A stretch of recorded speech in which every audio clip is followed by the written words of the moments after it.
नमस्कार जी। नमस्कार। क्या नाम है बहन जी आपका? ज्योति जांगीड़। ज्योति जी, आप कहाँ से आई हैं? जिला जयपुर, राजस्थान। संत रामपाल जी महाराज से नाम दीक्षा आपने कब ली? मार्च 2013 को। संत रामपाल जी महाराज से नाम दीक्षा लेने से पहले क्या आप कोई भक्ति साधना भी करती थी? जी हाँ, मैं हिंदू धर्म में जो भी साधना हुआ करती थी वही सब किया करती थी। नवरात्रि के व्रत रखा करती थी, श्री कृष्ण जन्माष्टमी की व्रत रखा करती थी, 16 सोमवार के व्रत किया करती थी और श्याम जी में मेरी बहुत श्रद्धा थी। तो फिर संत रामपाल जी महाराज की शरण में आप कैसे आई? संत रामपाल जी महाराज की शरण में आने का सबसे बड़ा कारण, मुझे एक भयंकर रोग था। मुझे 2013 में टाइफाइड हो गया था। इसके बाद फेफड़े ख़राब हो गए थे, लंग्स ख़राब हो गए थे, रोग ज़्यादा बढ़ गया और मैंने डॉक्टर्स के पास सलाह ली। डॉक्टर्स ने बताया कि अब इसका इलाज नहीं होगा, क्योंकि मैंने एक ही डॉक्टर से नहीं, मैंने जयपुर के पूरे हॉस्पिटल्स में दिखाया था, चेकअप कराया, लेकिन मुझे कोई आराम नहीं मिला। अंत में मुझे कह दिया गया कि ये लास्ट स्टेज पर है, इसे ले जाओ, इसका कुछ नहीं हो सकता। संत रामपाल जी महाराज की शरण में मेरे आने का यही कारण था कि मैं बहुत ही बीमार थी। जब मृत्युशैया पे थी तो मेरे पेरेंट्स मुझे यहाँ अपने घर लेके आ गए। यहाँ लाने के बाद मुझे ज्ञान गंगा पुस्तक मिली, जो कि मेरे पेरेंट्स पहले से ही सत्संग देखा करते थे, ज्ञान गंगा पुस्तक पढ़ा भी करते थे। मुझे बताया कि तुम भी ये किताब पढ़ो, आपको पढ़ने से लाभ हो सकता है, इंटरव्यू सुनो और सत्संग देखा करो। तो मैंने भी संत रामपाल जी महाराज के चैनल पर जो सत्संग आता था वो मैं देखा करती थी और मैंने ज्ञान गंगा पुस्तक पूरी पढ़ी। इसके बाद मैंने संत रामपाल जी महाराज से नाम दीक्षा ली। संत रामपाल जी महाराज से नाम दीक्षा लेने के बाद क्या आपको कोई लाभ भी प्राप्त हुए? हाँ, लाभ मिले। मुझे टाइफाइड हो गया था, टाइफाइड बिगड़ते बिगड़ते बढ़ गया। इसके बाद मैंने देशी दवाइयाँ भी खाई और झाड़ फूंक भी करवाया, लेकिन मुझे कोई आराम नहीं मिला।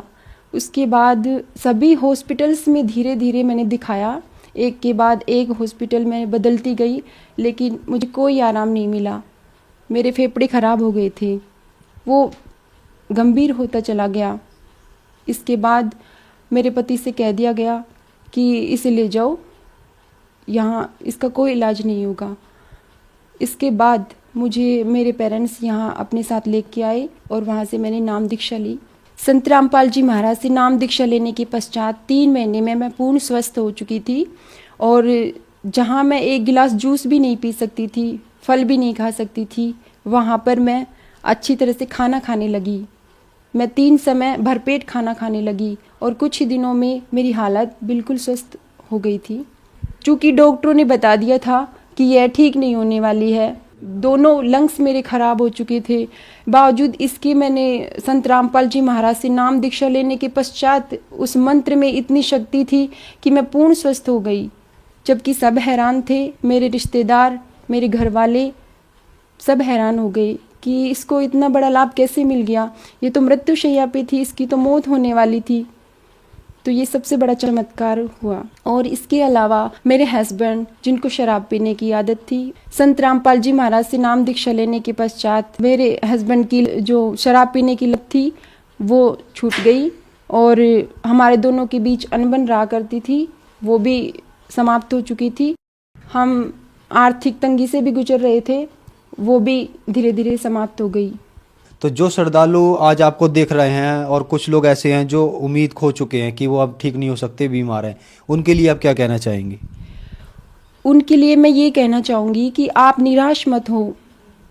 आप संत रामपाल जी महाराज से नाम दीक्षा लो और उनके बताए हुए मंत्रों का जाप करो, उनके बताए हुए नियमों का पालन करो, फिर आप पूर्ण रूप से स्वस्थ हो सकते हैं।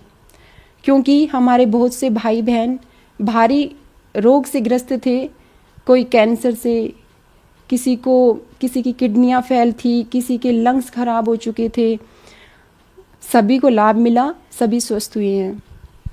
संत रामपाल जी महाराज से नाम दीक्षा कैसे ले सकते हैं? संत रामपाल जी महाराज से नाम दीक्षा लेने के लिए उनके सत्संगों का प्रसारण होता है। नीचे येलो बार पर उनके कुछ कॉन्टैक्ट नंबर होते हैं जो आश्रम के होते हैं, उन पर कॉन्टैक्ट कीजिए और नज़दीकी नामदान केंद्र से संपर्क करो और नाम दीक्षा लो, अपना कल्याण कराओ।